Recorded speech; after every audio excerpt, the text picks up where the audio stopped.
سبحان الذی اسری بعبدہ لیلا من المسجد الحرام الی المسجد الاقصی۔ ابھی جو میں نے آیت کریمہ تلاوت کرنے کا شرف حاصل کیا، اس کا ترجمہ پڑھنے سے پہلے آئے ہم اپنے رسول اللہ صلی اللہ علیہ وسلم کی بارگاہ رسالت میں درود شریف کا ہدیہ پیش کرتے ہیں۔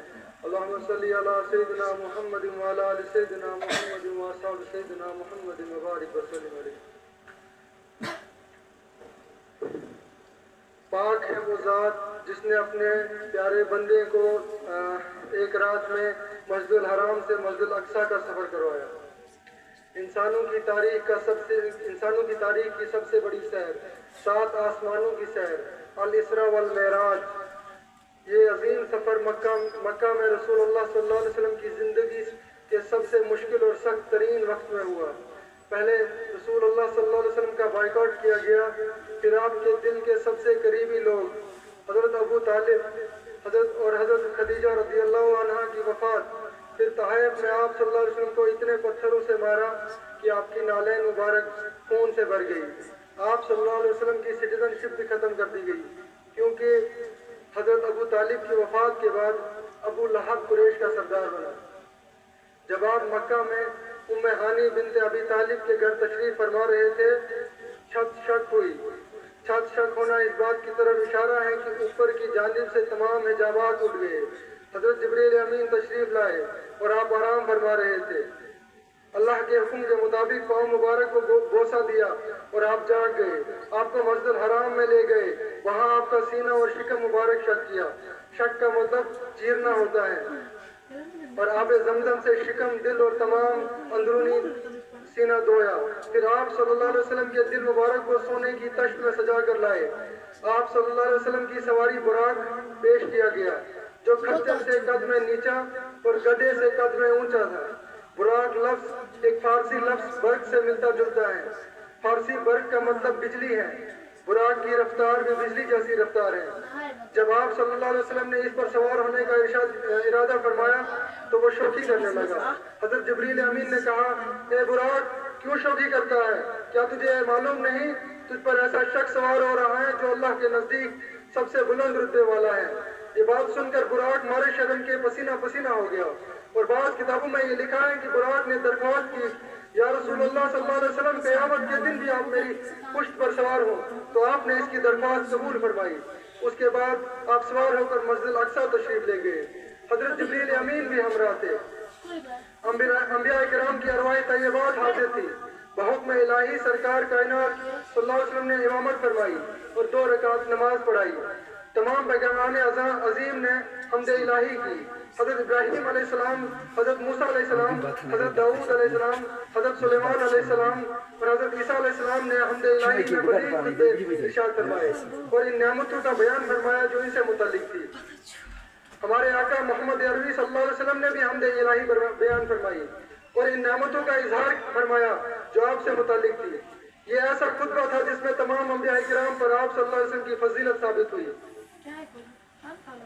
حضرت ابراہیم علیہ السلام نے ان صفات کو سن کر انبیاء کرام کو مخاطب ہو کر فرمایا، انہی صفات کی سبب محمد تم سے افضل ہے۔ اسی لیے اعلیٰ حضرت نے فرمایا، زمین و زماں تمہارے لیے، مکین و مکان تمہارے لیے، چنین و چنا تمہارے لیے، بنے دو جہاں تمہارے لیے، دہن میں زباں تمہارے لیے، وطن میں ہے جہاں تمہارے لیے، ہم آئے یہاں تمہارے لیے، اٹھے بھی وہاں تمہارے لیے۔ اصالت کل، امامت کل، سیادت کل، عمارت کل، حکومت کل، خدا، ولایت کل خدا کے یہاں تمہارے لیے۔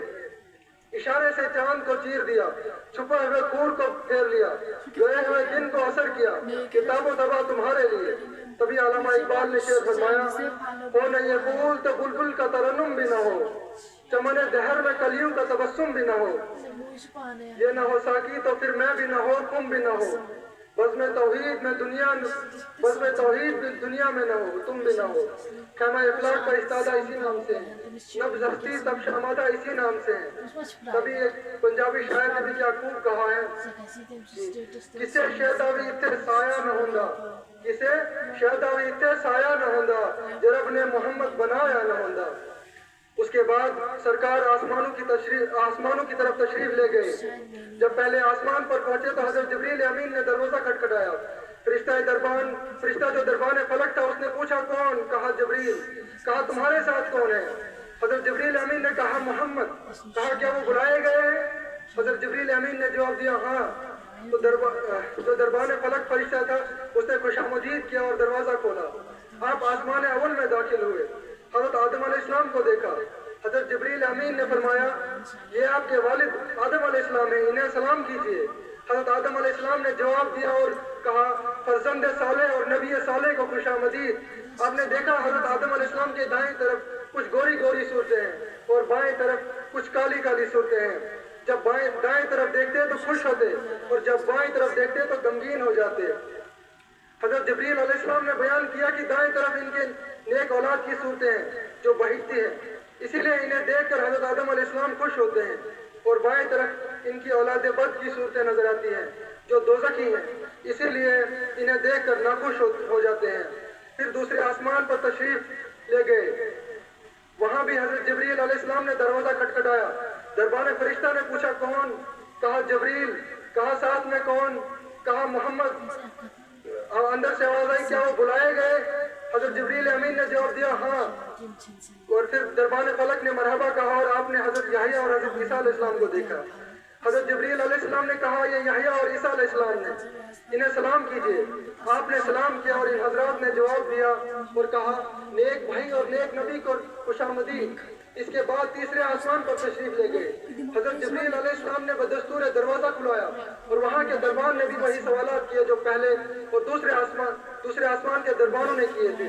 وہاں حضرت یوسف علیہ السلام سے ملاقات ہوئی. آپ نے فرمایا حضرت جبریل امین نے فرمایا حضرت یوسف علیہ السلام کو حسن کا نصف حصہ ملا ہے، یعنی نصف حصہ حضرت یوسف علیہ السلام کو ملا اور نصف سارے عالم کو.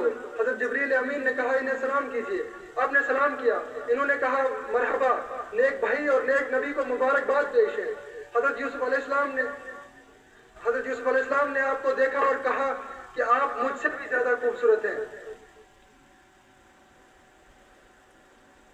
پھر چوتھے آسمان پر تشریف لے گئے. حضرت جبریل علیہ السلام اور دربان فلک کے درمیان گفتگو ہوئی. وہاں آپ کی حضرت ادریس علیہ السلام سے ملاقات ہوئی اور ان سے بھی حضرت سابق سلام و جواب اور مرحبا ہو گیا. مگر انہوں نے نیک بھائی کا حق کہا حالانکہ وہ آپ کے اجداد میں ہیں. اور علماء نے اس کی یہ توجہ پیش کی ہے کہ حضرت ادریس علیہ السلام نے بھائی برائے تعظیم کہا. حضرت آدم علیہ السلام اور حضرت شیس علیہ السلام کے بعد حضرت ادریس علیہ السلام تیسرے نبی ہیں. یہاں پہ میں چاہوں گا کہ رسول اللہ صلی اللہ علیہ وسلم کے شجرہ مبارک کو میں ایک بار پڑھوں آپ سب کے سامنے. حضرت آدم علیہ السلام کے بیٹے حضرت شیس علیہ السلام کے بیٹے انس کے بیٹے کینان کے بیٹے ملائل کے بیٹے بیارت کے بیٹے ادریس علیہ السلام کے بیٹے متشالک کے بیٹے لمک کے بیٹے نوح علیہ السلام کے بیٹے سعد کے بیٹے زلاد کے بیٹے صالح کے بیٹے ہود کے بیٹے فالق کے بیٹے ارگا بیٹے اسرق کے بیٹے نہور کے بیٹے طارق کے بیٹے ابراہیم خلیل اللہ کے بیٹے اسماعیل صفیق اللہ کے بیٹے کیدار کے بیٹے یحشب کے بیٹے یارب کے بیٹے طہیر کے بیٹے نہور کے بیٹے مقوام کے بیٹے عاد کے بیٹے عدنان کے بیٹے معاذ کے بیٹے نزار کے بیٹے مزر کے بیٹے الیاس علیہ السلام کے بیٹے مدرکہ کے بیٹے قزیمہ کے بیٹے کنانہ کے بیٹے النظر کے بیٹے مالک کے بیٹے فہر کے بیٹے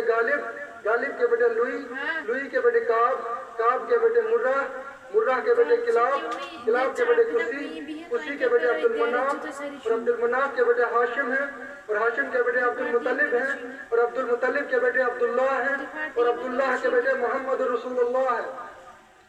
اس کے بعد آپ پانچویں آسمان پر تشریف لے گئے. حضرت جبریل اور دربان کے درمیان معمول کی گفتگو کے بعد جب آسمان میں داخل ہوئے تو حضرت ہارون علیہ السلام سے ملاقات ہوئی. ان سے بھی بدستور سلام و جواب اور مرحبا ہوا. اس کے بعد چھٹے آسمان پر تشریف لے گئے. وہاں بھی دربان سے گفتگو ہوئی اور حضرت موسیٰ علیہ السلام سے ملاقات ہوئی. حسب دستور سلام و جواب اور مرحبا بھی ہوا. جب آپ وہاں سے بڑھ رہے تھے حضرت موسیٰ علیہ السلام رو پڑے اور یہ کہا کہ یہ میرے بعد پیغمبر ہوا، اس کی امت کے لوگ میری امت سے زیادہ بہشت میں جائیں گے، بہشت کے معنی جنت ہے۔ یہ حضرت موسیٰ علیہ السلام کا اپنی امت پر افسوس تھا کہ نافرمانیوں کے سبب جنت میں جانے سے محروم رہے۔